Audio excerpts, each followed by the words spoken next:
that she's out of her depth. I remember that first budget, and it was all about how she was the first female chancellor. But being the first female whatever is not an achievement if you're doing a bad job. And it's the people that you're working for that should give a verdict on whether you've achieved something or not. The mistakes that she made in that budget are what she's trying to fix now with the emergency budget that we're getting tomorrow. This is not something that's reacting to world events.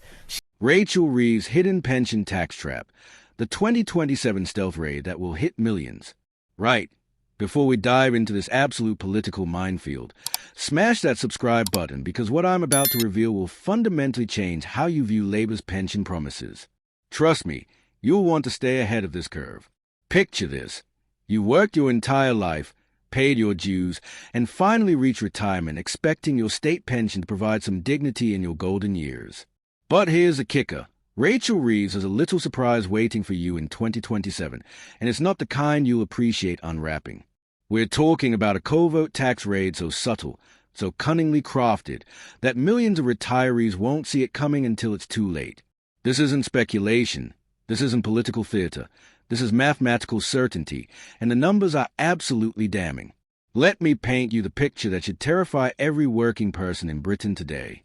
By 2027, for the very first time in our nation's history, ordinary retirees whose only income is a state pension will be dragged into the income tax net. Not wealthy pensioners with multiple income streams, not those with generous final salary schemes, ordinary people whose only crime was believing the government's triple lock promise. Here's how Reeves' masterpiece unfolds. The state pension is set to rise by a hefty 4.7% in April 2026, bringing the annual value to £12,535. Sounds generous, doesn't it? Classic Labour spin. Give with one hand whilst preparing to take with the other. Because that figure sits just £35 below the income tax threshold of £12,570. £35.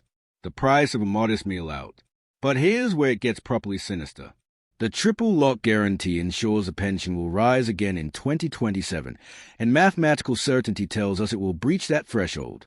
Sir Steve Webb, former pensions minister and no lightweight in this field, puts it bluntly. We are certain that by April 2027, anyone whose only source of income is a new state pension will be a taxpayer. Let that sink in. Certain. Not probable, not likely, certain. Now, you might think, well, at least the pension's rising. But hold your horses, because this is where Reeves' sleight of hand becomes truly diabolical. Of that £560 annual increase pensioners are expecting, inflation will gobble up over £470. The Bank of England's own figures show inflation hitting 4% this autumn, meaning the vast majority of that generous increase simply maintains purchasing power. But it gets worse. Income tax will claim at least 20% of any increase above the threshold. That's over £100 straight back to the Treasury. So pensioners get a nominal increase that barely covers inflation, then watch a chunk of it disappear in taxes they've never had to pay before. It's financial alchemy at its most cynical, turning pension increases into tax revenue whilst maintaining the pretense of generosity. The administrative nightmare this creates is almost comically inefficient. For pensioners with only state pension income, HMRC will have to issue simple assessment demands after each tax year. These aren't traditional tax returns, but they are annual demands nonetheless. The cost of collecting these minuscule amounts will likely exceed the revenue generated, a net loss for taxpayers, but a political win for a chancellor who can claim she's not technically raising tax rates. Meanwhile, here's the ultimate insult. Pensioners claiming pension credit to top up inadequate state pensions will receive thousands in additional benefits, council tax relief, housing support, cheaper fuel, all completely tax-free. The system will literally reward those who earn less whilst penalizing those who receive the full pension they paid for throughout their working lives. Baroness Rose Altman nails a political toxicity. It feels like giving with one hand and taking with the other. But it's worse than that. It's systematic deception dressed up as generosity. The winter fuel payment debacle gives us a perfect preview of Labour's true colors. One moment they are cutting support for 11 million pensioners. The next they are performing theatrical U-turns whilst claiming credit for the reversal. The damage was already done. Millions of pensioners endured a brutal winter whilst Labour played political games with their heating bills. This pension tax trap follows the same playbook. create the problem through policy design, then claim credit for addressing issues they deliberately manufactured. It's governance by crisis creation, and pensioners are the collateral damage. The frozen tax thresholds aren't accidental.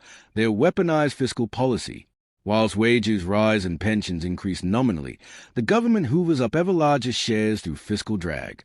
3/4 of retirees already pay income tax, and that proportion climbs relentlessly each year. Former Pension Minister Sir Steve Webb delivers the knockout blow. The reality will be quite different from the headlines about generous pension increases. Much of it will be offset by rising costs, and at least 20% of the £560 increase will be returned to the government through income tax. This isn't just about money. It's about trust, dignity, and the fundamental contract between citizen and state. People who've worked 40+ years, contributed through national insurance, built their retirement plans around government promises, now face an entirely new tax burden in their most vulnerable years. The political implications are staggering. Labour promised to protect pensioners, to honour the triple lock, to provide dignity in retirement. Instead, they're engineering a system where pension increases become tax collection mechanisms, where the most loyal taxpayers face new burdens whilst others receive means-tested benefits tax-free. Dennis Reed from Silver Voices captures a fury building among the over-60s. We will be bombarding MPs in boxes, demanding the Chancellor raise tax threshold to prevent this absurdity of taxing basic state pensions. But here's the uncomfortable truth. Reeves likely views this as a feature, not a bug. She gets to claim she's delivered generous pension increases while simultaneously expanding the tax base. It's political genius wrapped in economic brutality. The Conservative opposition, led by Kemi Badenoch, smells blood in the water. They are positioning themselves as pensioner protectors whilst Labour plays elaborate shell games with retirement income. The political realignment possibilities are enormous. Traditional Labour voters, older working-class pensioners, might find Conservative promises of tax threshold increases more appealing than Labour's stealth taxation. This 2027 timeline isn't coincidental. It conveniently falls after the next general election, meaning Labour can implement their tax trap without immediate electoral consequences. By the time pensioners feel the bite, Labour hopes to have secured another term and blame global economic conditions for the inevitable hardship. The broader economic picture makes this even more grotesque. We're heading into an era of demographic transition where pension costs will naturally rise.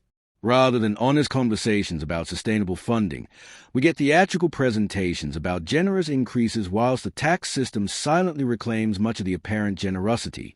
International comparisons make Britain's approach look particularly shabby. Other developed nations wrestle openly with pension sustainability, adjusting systems transparently rather than through backdoor taxation of basic state benefits. The ultimate tragedy is the erosion of retirement dignity. Pensioners who've never dealt with tax demands, who plan retirements around predictable state pension income, will face annual correspondence from HMRC demanding money they don't have readily available. The stress, confusion, and financial pressure on Britain's most vulnerable citizens is unconscionable. Rachel Reeves presents herself as a serious economist, someone who understands complex fiscal challenges. But this pension tax trap suggests either breathtaking cynicism or dangerous naivety about its real-world impact on ordinary people's lives. As we approach the 2027 deadline, watch for the narrative manipulation. Labour will trumpet pension increases whilst downplaying tax implications.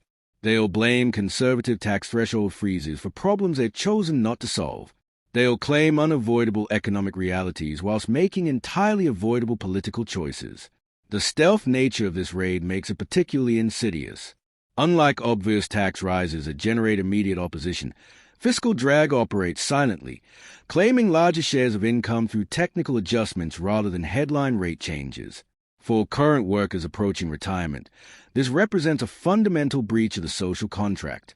The retirement planning assumptions that guided decades of financial decisions are being systematically undermined by a government that promised protection whilst engineering exploitation. The 2027 pension tax trap isn't just fiscal policy, it's a moral test of Labour's commitment to the very voters who built their political movement. Early indications suggest they are failing that test spectacularly, prioritizing Treasury revenue over pensioner dignity, political positioning over honest governance. This story isn't over. It's just beginning. As awareness spreads, As the 2027 deadline approaches, as real pensioners start receiving tax demand for basic state benefits, the political reckoning will be severe. Labour's stealth raid might generate short-term revenue, but the long-term political price could be devastating. So there you have it. Rachel Reeves' master plan to turn pension generosity into tax collection, wrapped in the language of support whilst delivering systematic exploitation. Keep watching this space, because this story will define British politics for years to come. Don't forget to subscribe for more uncomfortable truths about what's really happening in Westminster, and I'll see you in the next one where we dive even deeper into Labour's economic deception.